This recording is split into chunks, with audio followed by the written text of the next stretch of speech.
और अगर ऐसा हुआ तो हम इंसानों के साथ साथ और भी कई जानवरों की प्रजातियां हमेशा हमेशा के लिए इस पृथ्वी पर से विलुप्त हो जाएंगी। Devil in a red dress, call 911, I'm a killer. You know I hate to confess. Bang bang, got my hand on the trigger. The devil in a red dress, call 911, I'm a killer.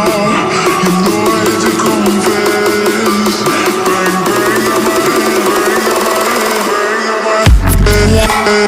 अभी से 2 billion years पहले शुरुआत हुई थी हमारे planet की सबसे पहले आइस एज की। साइंटिस्ट पूरी तरह से तो कंफर्म नहीं है, बट वह ऐसा मानते हैं कि जब सूरज की हीट और लाइट जिस एरिया में पहुंचनी चाहिए थी लेकिन किसी प्रॉब्लम की वजह से वहां तक नहीं पहुंच पाती है, तब उस एरिया का टेम्परेचर काफी गिर जाता है और उस टाइम पीरियड को हम आइस एज कहते हैं। लास्ट टाइम ऐसा हमारे प्लेनेट पर 11,700 साल पहले हुआ था। इन आइस एजेस की वजह से इतनी ठंड पड़ती है कि टॉप साइड से लेकर आर होराइजन तक सब कुछ जम जाता है, और अगर यही कंडीशन एटलीस्ट 2 सालों तक कंटिन्यू रहती है तो उस जमे हुए पार्ट को हम परमाफ्रोस्ट कहते हैं। परमाफ्रोस्ट में मिट्टी, पत्थर और बालू ठंड की वजह से जम जाते हैं। जब भी कोई जीव मरता है तो बैक्टीरिया उसकी बॉडी पर अटैक करने लगते हैं और उसकी बॉडी डीके होने लगती है, बट परमाफ्रोस्ट वाले इलाकों में ऐसा नहीं होता क्योंकि इन जगहों पर ठंड की वजह से बैक्टीरिया डेड बॉडी को डीके नहीं कर पाते और वो डेड बॉडी बर्फ में जमी हुई सुरक्षित रहती है। साइंटिस्ट को कई बार बर्फ में जमी हुई जानवरों की डेड बॉडीज मिली हैं, जिनकी इमेज आप अपने स्क्रीन पर अभी देख रहे हो।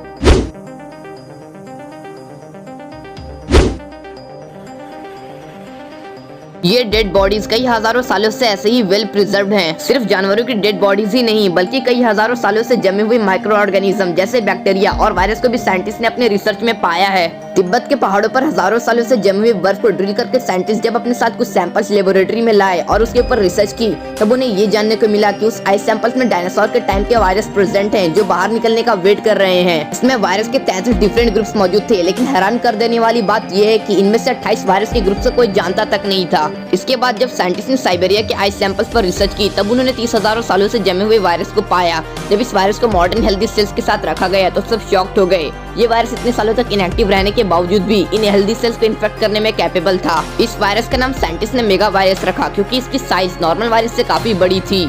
वायरस हमेशा से साइंटिस्ट के लिए एक उलझन बने हुए हैं। जितने भी लिविंग ऑर्गेनिज्म हमारे प्लेनेट पर एग्जिस्ट करते हैं वे सेल से बने हैं, लेकिन वायरस बस जेनेटिक मटेरियल के पीस हैं जो कि किसी हार्ड शेल के अंदर मौजूद हैं, जिनका बस एक ही काम होता है, हेल्दी सेल्स को इन्फेक्ट करो और अपनी तादाद बढ़ाओ। साइंटिस्ट अभी भी इस क्वेश्चन पर फंसे हुए हैं कि क्या वायरस एक यूनिक फॉर्म ऑफ लाइफ के रूप में इवॉल्व हुए हैं या फिर एक पैरासिटिक लाइफ फॉर्म के रूप में जो कि सिर्फ हेल्दी सेल्स को इन्फेक्ट करके एग्जिस्ट कर सकते हैं। वायरस के बारे में एक अजीब सी थ्योरी के बारे में मैं आपको बताता हूँ। इस थ्योरी के अकॉर्डिंग वायरस किसी एडवांस सिविलाइजेशन द्वारा बनाए गए नैनो मशीन से पूरी यूनिवर्स में करोड़ों साल पहले छोड़ दिए गए थे। कई साइंटिस्ट इस थ्योरी को सच मानते हैं क्योंकि एक टाइप की हाइपोथेटिकल नैनो मशीन है जिसे वॉन न्यूमन प्रोब के नाम से जाना जाता है, जो कि कुछ हजारों सालों में ही किसी गैलेक्सी के हर एक स्टार सिस्टम में विजिट कर सकती है। इसके बारे में हाइपोथेसिस ये है कि इस नैनो मशीन के पास ऐसी एबिलिटी है जिससे ये अपने सराउंडिंग में प्रेजेंट मैटर का यूज करके अपनी जैसी और नैनो मशीन बना सकती है, बिल्कुल हमारे प्लेनेट पर प्रेजेंट वायरस के जैसे। ये von Neumann probe nano machine 1 से 2, 2 से 4, 4 से 8 एंड सो ऑन अपनी कॉपी बनाकर वायरसेस को पूरी गैलेक्सी में किसी एडवांस सिविलाइजेशन द्वारा स्प्रेड कर सकती हैं। इस थ्योरी को हम पूरी तरह से निग्लेक्ट नहीं कर सकते क्योंकि साइंटिस्ट अभी तक ये एक्सप्लेन नहीं कर सके हैं कि आखिर so called building block of life यानी कि सेल ने हमारे प्लेनेट पर जीवन की शुरुआत कैसे की और ये कहां से आए। ये भी तो हो सकता है कि किसी एडवांस सिविलाइजेशन ने वायरस को इस तरह प्रोग्राम किया होगा कि ये सेल्स के थ्रू पर लाइफ की शुरुआत कर सके। ये अभी भी बस एक थ्योरी है और ऐसा कोई सबूत हम इंसानों के पास नहीं है, लेकिन इससे आपको ये तो आइडिया हो ही गया होगा कि ये वायरस कितने अजीब है जो कि साइंटिस्ट की समझ में भी नहीं आ रहे। मैं आपको परमाफ्रोस्ट के बारे में बता रहा था जो कि हमारे प्लेनेट पर काफी पहले से मौजूद है। न जाने कितने जानवरों की डेड बॉडीज इन परमाफ्रोस्ट में जमी हुई होगी। डायनासोर के विलुप्त होने की एक वजह ये भी मानी जाती है कि उस टाइम कोई महामारी पूरी दुनिया में फैल गई होगी जिसकी वजह से ये डायनासोर अब नहीं रहे। अगर ये रीजन सच है तो सोचो कितने वायरस और बैक्टीरिया जानवरों की डेड बॉडीज में फंसे इस परमाफ्रोस्ट में जमे हुए होंगे। परमाफ्रोस्ट का तो मतलब होता है परमानेंटली फ्रोजन, लेकिन हम इंसान जिस स्पीड से ग्लोबल वार्मिंग को बढ़ा रहे हैं उसका रिजल्ट ये हो रहा है कि हजारों सालों से जमे हुए ये परमाफ्रोस्ट अब मेल्ट यानी कि पिघलना स्टार्ट कर चुके हैं। इन परमाफ्रोस्ट के पिघलने से वाटर का लेवल बढ़ जाएगा और दुनिया की कई जगह पानी में डूब जाएगी। लेकिन इससे भी बड़ा खतरा जो आएगा वो ये होगा कि हजारों सालों से जमे हुए ये खतरनाक वायरस और बैक्टीरिया पूरे इन्वायरमेंट में स्प्रेड हो जाएंगे। 2016 में साइबेरिया के रिमोट वाले इलाके में अचानक एक 12 साल के लड़के की मौत हो गई और 20 लोग एंथ्रेक्स से इन्फेक्ट हो गए। इस इवेंट के बारे में ये कहा जाता है कि कई साल पहले एक रेंडियर की एंथ्रेक्स की वजह से मौत हो गई थी, जिसकी बॉडी परमाफ्रोस्ट में जमी हुई थी, लेकिन टेम्परेचर के बढ़ने की वजह से वो परमाफ्रोस्ट पिघलने लगा। रिजल्ट ये हुआ कि एंथ्रेक्स के बैक्टीरिया परमाफ्रोस्ट के पास वाले पानी और सॉइल के कांटेक्ट में आ गया। जब इन रिसोर्सेज का इंसानों ने यूज किया तो उन्हें यह बीमारी हो गई। सिर्फ 20वीं सदी में ही 1 मिलियन से ज्यादा रेंडियर की मौत एंथ्रेक्स की वजह से हुई है।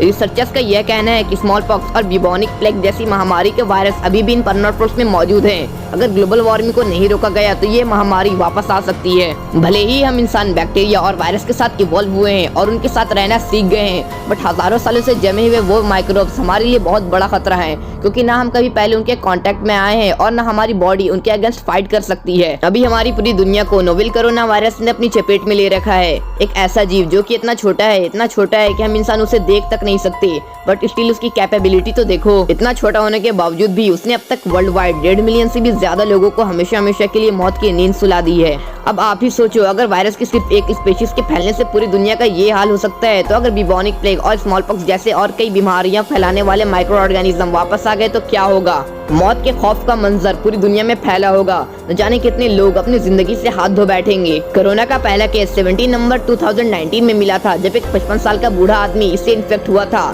इसके 1 साल के बाद भी हमारे साइंटिस्ट उसके अगेंस्ट वैक्सीन नहीं बना सके।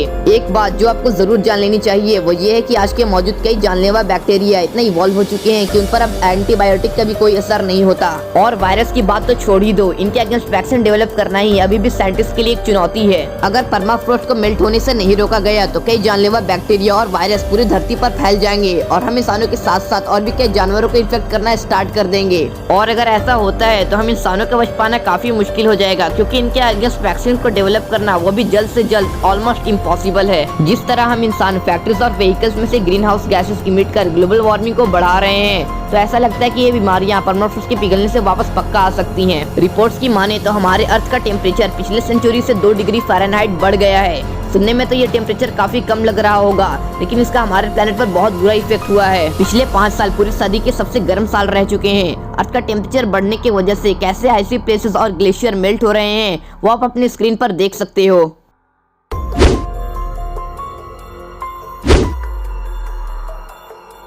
जब भी गर्मियां आती हैं तो उसके वजह से परमाफ्रोस्ट का 50 सेंटीमीटर पार्ट पिघल जाता है।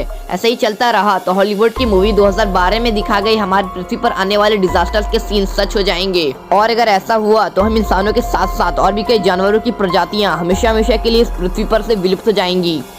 You know I hate to confess, bang bang, got my hand on the trigger.